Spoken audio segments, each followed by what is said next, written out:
I'm sure you don't think about this when you're thinking about cost control. To understand what you're losing, you need to have a cost control process. And if you don't have a cost control process, it's just a guess. Many companies don't even know what they're losing. And here is the reason for that, right? But it shows up in not just the expenditure. It shows up in many other ways which you might not be relating to, right? So let's talk about some of them. So obviously, one thing which is you're losing is because you're not reducing or are actually negotiating your cost. So you're not effectively looking at reducing your spend, right?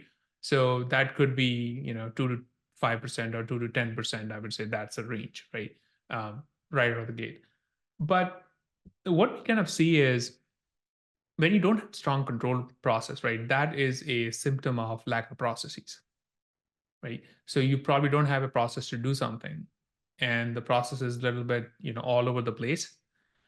So think about now, let's say you are a construction company, right? And your process is not well defined in terms of how you issue your purchases, requisition process, approval process, and getting a PO out basically. Now, one way to think about that is, okay, we might be buying it at a expensive rate because nobody's looking at it and whatever the case is. I'm just using a construction a hypothetical example. I'm sure people negotiate their costs with their preferred vendors and so on. But think about the impact of it.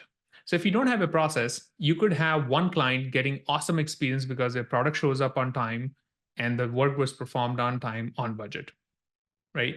But the second client might now have an experience where the product would never ship, was we got it on time because you never issued the PO on time, or vendor has very different, I would say, very variability in terms of the shipping. And like they ship once on time, then they don't ship on time. It's very variable, right? It's not a fix. So what is the impact of that? Now, you have a customer whose job is getting dragged out. So you have more resources involved in the project, right? So you got to finish the job. And you might have to now start getting into expediting the request, reach out to 10 people, get it from wherever you can at whatever cost you can. And, you know, you have that, there are some people who might feel like a hero at that time, right? We save the company, we save the client, and so on. But what is the impact on that? So you higher cost, lower satisfaction on the customer.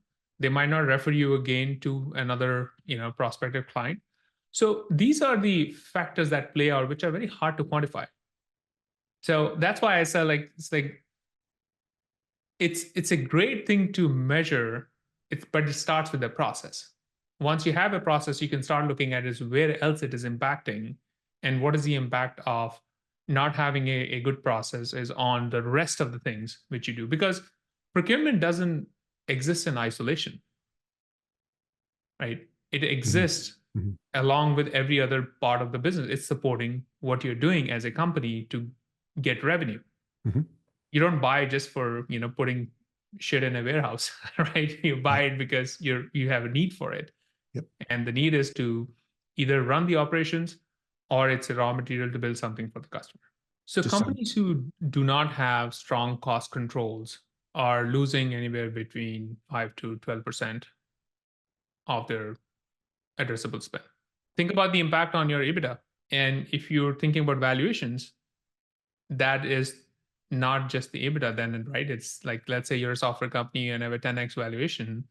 Um, and you basically are from on a profit basis, right? Or EBITDA basis also. So it's get multiplied by 10 or 12 at least. If you save, five, like a million, is actually you actually increase your valuation of your company by 10 to 12 million.